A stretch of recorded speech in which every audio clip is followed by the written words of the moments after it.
the stroke of midnight, we are going to have a new mayor, one of the youngest mayors in New York City history. Zohran Mamdani is going to take the official oath of office.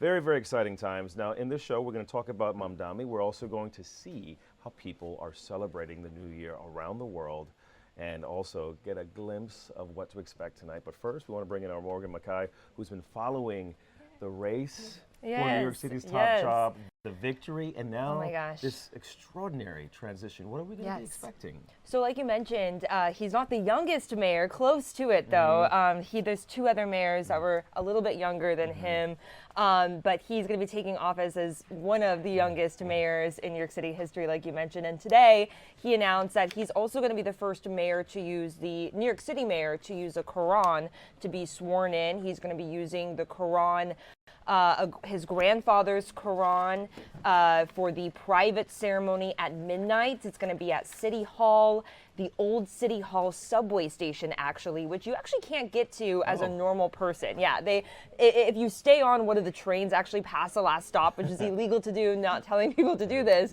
and then you circle around, you can actually see the old subway City Hall station. I think that was built in 1904.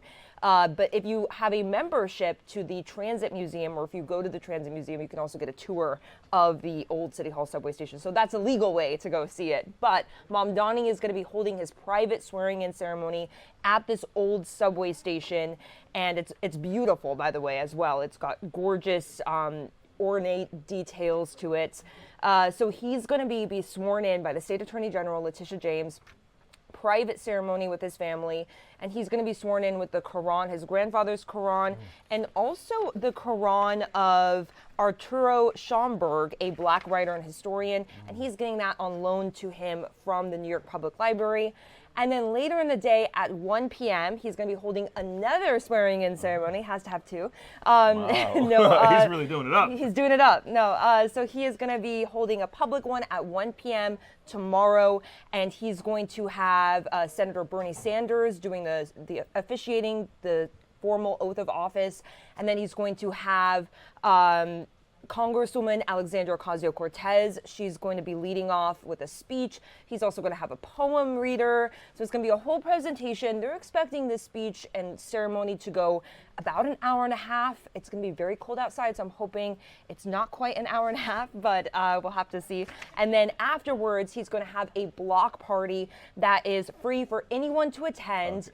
And they're expecting tens of thousands of people at this block party, but they are saying it's free to attend, but you have to RSVP on his website. So that's pretty important if you want to go and celebrate So this. this notion of a block party, it seems like such a generational shift, because in years past, it was a fairly high-end event. Yes. Can you talk to me about the distinction? What is he trying to get out there? What's the message here?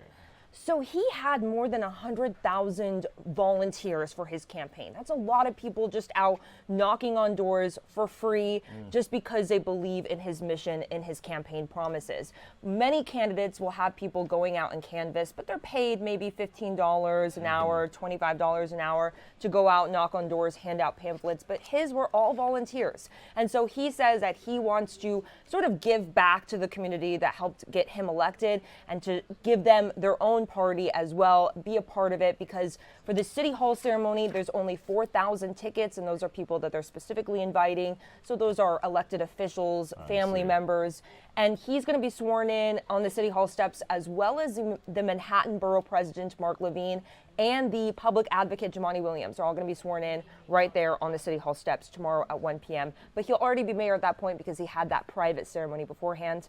Now, go ahead. But is that typical, the private ceremony? Is that...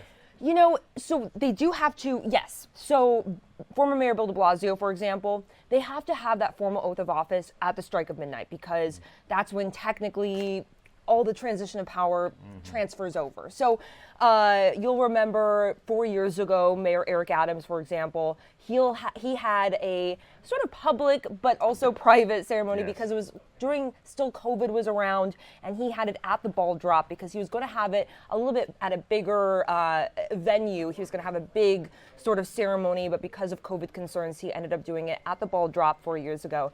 And actually, as his last act in office, he's going to be pushing the button tonight for the ball drop. He's doing it up up he in style. is. And he told reporters yesterday that he is going to be attending Mamdani's inauguration. That had kind of been up in the air at this point because he had been a little dodgy about it. Oh, yeah. But Mamdani, a little bit later today, he's going to be announcing that Kamar Samuels is going to be his new school chancellor.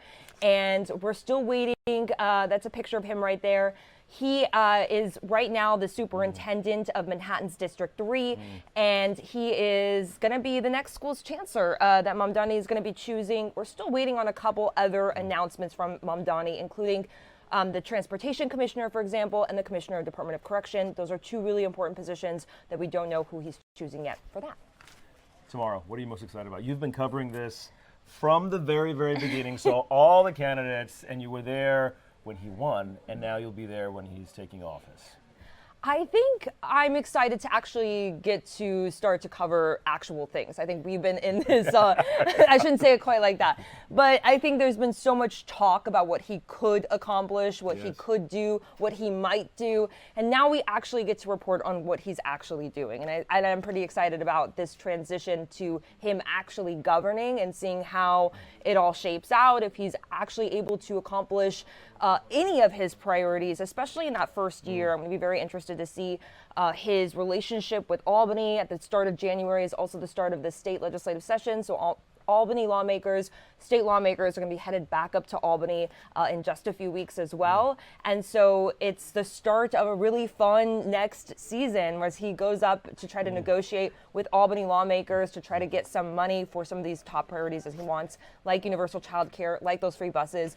Will he get it all done in 1 year? Yeah. Unlikely, but I think that it's going to be fun to see him at least try to accomplish some of these things and reporting on people and some of the background with the negotiations. I think that's pretty fun. Thank you so much, Yeah. Morgan McKay. Well, thank you. We're sending good vibes to Mayor-elect Mamdani. And warmth.